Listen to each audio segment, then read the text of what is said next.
Hello friends, my name is Kajal और आप सभी का स्वागत है मेरे चैनल पर। और आज के इस वीडियो में हम डिस्कस करने वाले हैं यूपीडीएलएड फर्स्ट सेमेस्टर सब्जेक्ट सामाजिक अध्ययन।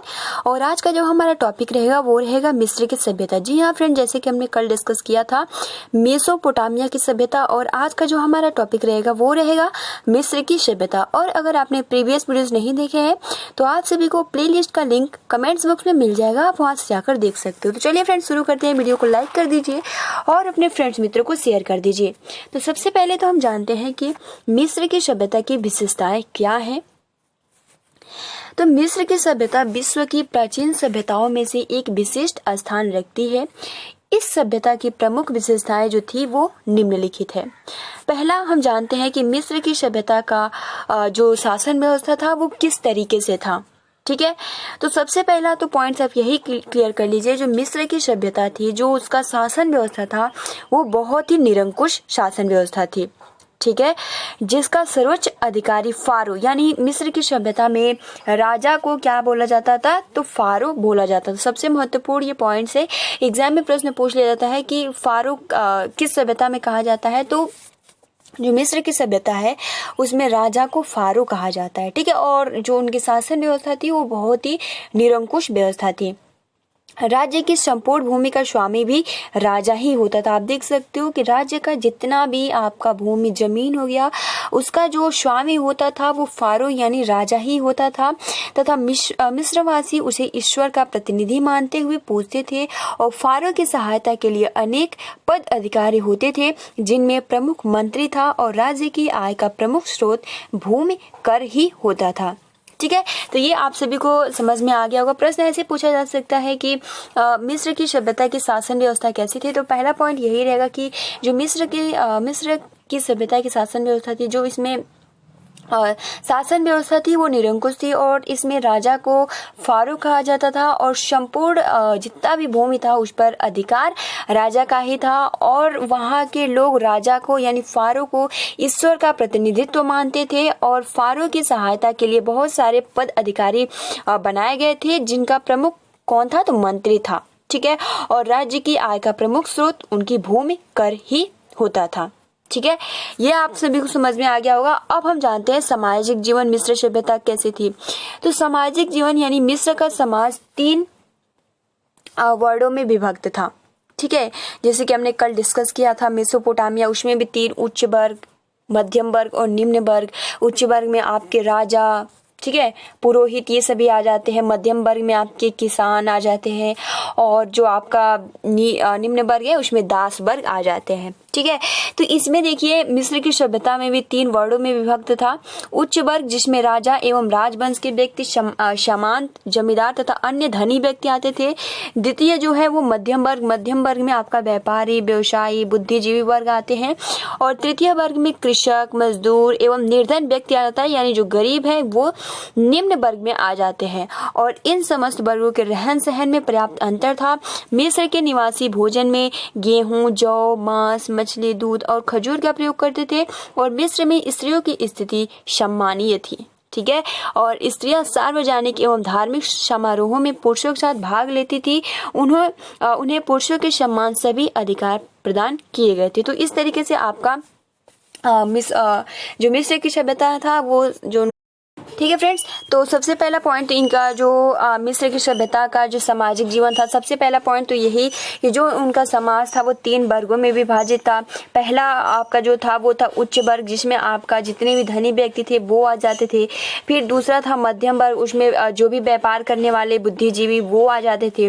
और तृतीय वर्ग जो था वो था निम्न वर्ग, जिसमें जितने भी गरीब यानी कृषक, मजदूर, निर्धन व्यक्ति आ जाते थे। अब बात कर लेते हैं कि जो उनका रहन सहन था, तो इन तीनों वर्गों में जो रहन सहन था वो जायज बात है कि तीनों बहुत ही, मतलब इन तीनों का अंतर बहुत ज़्यादा था। और जो इनका खान पान था, इसमें ये लोग गेहूं, जौ, ठीक है, मांस, मछली, दूध, खजूर का प्रयोग करते थे। और स्त्रियों की इसमें बहुत ही, मतलब कि सम्मानीय जो स्थिति थी वो बहुत सम्मानीय थी। हर एक कोई भी समारोह हो, पूजा हो, उसमें वो भाग लेती थी।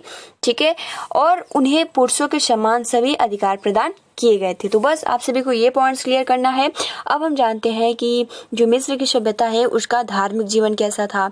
तो जो यहाँ पे कह रहा है कि मिस्र के प्रत्येक नगर का अपना देवता होता था और मिस्र में देवी देवताओं की संख्या लगभग 2200 थी।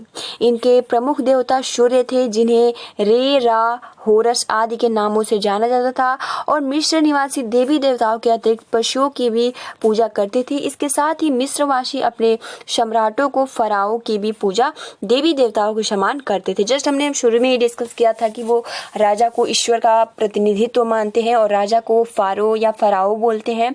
ठीक है, और ये मतलब कि जो उनका देवी और देवताओं की संख्या थी, आप अकॉर्डिंग जैसे आप देख सकते हो 2200 थी।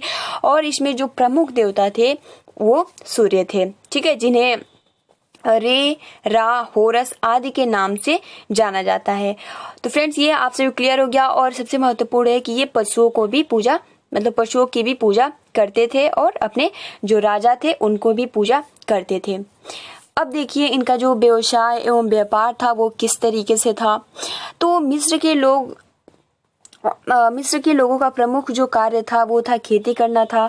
नील नदी के कारण, आपने सुना भी होगा, नील नदी के कारण मिस्र की सभ्यता मतलब जो नील नदी है उसको वरदान माना जाता है मिस्र की सभ्यता के लिए। ठीक है, तो नील नदी के कारण मिस्र की भूमि अत्यंत उपजाऊ थी, अतः कम वर्षा के होने के पश्चात भी किसान उपज पैदा करने में सफल रहते थे। उस समय में मुख्य रूप से गेहूं, जौ, अंगूर की खेती की जाती थी, क्योंकि आपने देखा भी था कि जो उनका खान पान था वो गेहूं, जौ, अंगूर ये सब कुछ खाते थे, खजूर और कपास भी उगाया जाता था। और कृषि के साथ साथ प्रमुख पशुओं, गायों, बैल, भेड़ आदि को पालते थे और उनकी पूजा भी करते थे, जस्ट डिस्कस किया। और व्यापार अंतर्राष्ट्रीय स्तर पर भी किया जाता था।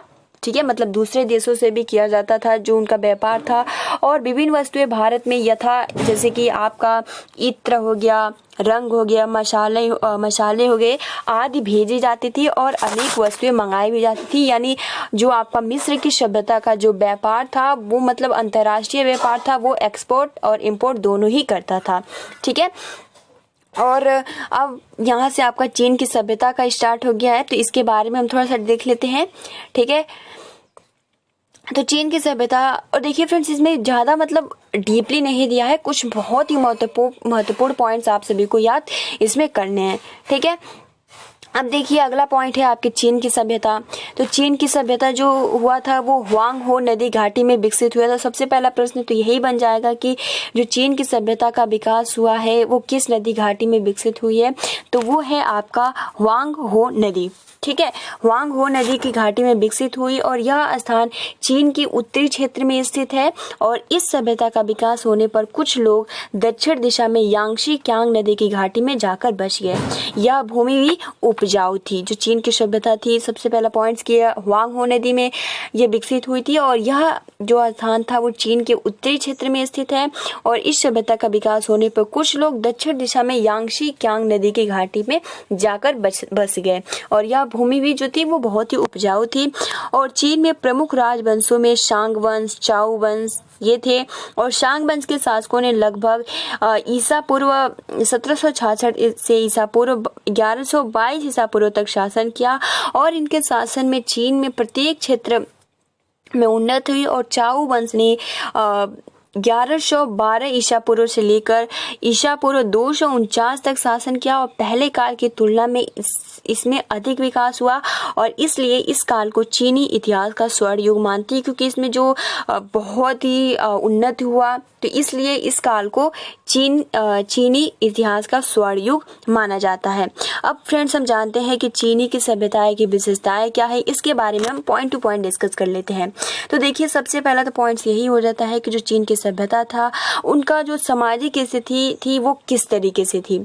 तो जो चीन का समाज जो था वो वर्गों में विभक्त था, जैसे कि बुद्धिजीवी वर्ग था, व्यापारी वर्ग था, कारीगर एवं कला वर्ग था, ठीक है, कृषक एवं मजदूर था। तो आप देख सकते हो यानी इन चारों वर्गों में कृषक एवं मजदूर को छोड़कर शेष की आर्थिक स्थिति अच्छी थी। ठीक है, यानी जो आपका बुद्धिजीवी वर्ग था उसकी भी आर्थिक स्थिति अच्छी थी, जो व्यापारी वर्ग के थे उनकी भी आर्थिक स्थिति बहुत ही अच्छी थी, जो कारीगर एवं कलाकार थे उनकी भी जो आर्थिक स्थिति बहुत अच्छी थी। लेकिन जो कृषक एवं मजदूर थे उनकी जो आर्थिक स्थिति थी वो थोड़ी अच्छी नहीं थी। सरकारी पदों पर विद्वान व्यक्तियों को ही नियुक्त किया जाता था, यानी जो सरकारी पद पे पहले से ही है उनको ही विद्वान नियुक्त किया जाता था।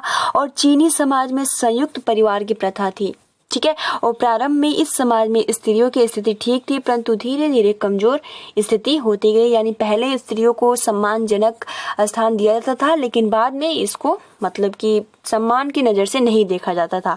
अब हम बात करते हैं आर्थिक जीवन की। तो आर्थिक जीवन क्या है इसके बारे में हम डिस्कस करते हैं। तो चीन के लोगों का प्रमुख व्यवसाय जो था वो कृषि था, ठीक है। और चीन में गेहूं, चावल, बाजरा, सोयाबीन तथा चाय की खेती की जाती थी। और कृषि के साथ साथ पशुपालन कार्य भी किया जाता था। और पशुओं में जो था आपका सूअर एवं भेड़ की विशेष रूप से पाला जाता था। और चीन के लोग व्यापार भी करते थे और रेशम उद्योग अत्यंत विकसित था। और इसी कारण चीन से रेशम का सर्वाधिक निर्यात होता था। और इसके अतिरिक्त चीन के लोग कागज का भी निर्माण करते थे, ठीक है। अब हम बात कर लेते हैं इनकी धार्मिक जीवन कैसी थी। तो चीन में धर्म का विशेष महत्व नहीं था। उस समय पुरोहित नहीं होते थे, परंतु लोग सर्वशक्तिमान शक्ति की पूजा करते थे, जिसे वे संगति कहते थे। और संगति का अर्थ स्वर्ग का देवता सबसे महत्वपूर्ण है, ठीक है।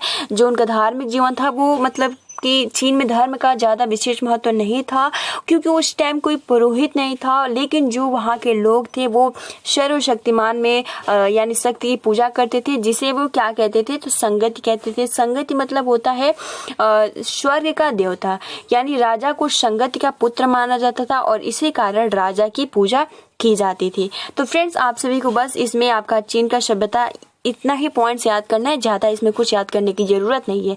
अब देखिए फिर से एक बार रिपीट कर लेते हैं, जैसे कि हमने शुरुआत में डिस्कस किया था। सबसे पहले तो सिंधु घाटी की सभ्यता का विकास जो हुआ है वो कहाँ हुआ है, तो सिंधु नदी के किनारे हुआ है। और सिंधु सभ्यता विश्व का प्राचीन सभ्यताओं में से एक है। उसके बाद मेसोपोटामिया सभ्यता एशिया के पश्चिमी भाग में दजला एवं फरात नदियों की घाटी में विकसित हुई है।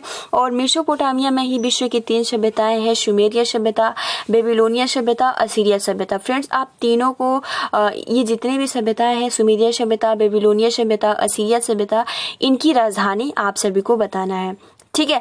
अब देखिए सुमेरिया सभ्यता में मंदिरों को जिगुरात कहा जाता था। और मिस्र को नील नदी का उपहार या वरदान कहा जाता है।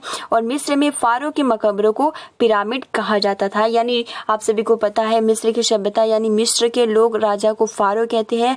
और राजा के मकबरों को सबसे महत्वपूर्ण है उसको पिरामिड कहा जाता था। और मैं आप सभी को बता दूं, जो पिरामिड होते थे, जो उनका मतलब लाश होता था, वो कई वर्षों तक इतना सुरक्षित और इनको इतना ज्ञान था कि उसपे रासायनिक लेप लगाकर, और जो उनका शरीर था फारो का, मतलब बिल्कुल मृत शरीर को बहुत ही अच्छे से रखते थे। और एक पॉइंट में आप सभी को सबसे महत्वपूर्ण है, मिस्र की सभ्यता से ही जो मम्मी शब्द है, मम्मी का अर्थ होता है मरा हुआ, तो इसका जो मम्मी का शब्द जो विकसित हुआ है वो मिस्र की सभ्यता से ही हुआ है। और सबसे महत्वपूर्ण है कि मिस्र के मुख्य देवता जो थे वो सूर्य एवं नील थे। और चीन सभ्यता का विकास वांग हो या यांगत्से क्यांग नदियों की घाटियों में हुआ था। और चीन के लोग स्वर्ग के देवता यानी संगति की पूजा करते थे, ठीक है फ्रेंड। तो ये आपका पूरा खत्म हुआ। अब यहाँ से देखिए वैदिक काल एवं पूर्व उत्तर वैदिक काल डिस्कस हम करेंगे, वो भी कल से। तो फ्रेंड्स, आप देख सकते हो बहुत ही पॉइंट टू पॉइंट आपको इसमें याद करना है, ज़्यादा कुछ इसमें याद करने की ज़रूरत नहीं है, ठीक है फ्रेंड्स। तो आज के लिए इतना ही। आप अपना अच्छे से प्रिपरेशन करते रहिए, वीडियो को लाइक कर दीजिए और अपने फ्रेंड्स मित्रों को शेयर कर दीजिए। तब तक मिलते हैं अगले वीडियो में। Thanks for watching, take care and best of luck.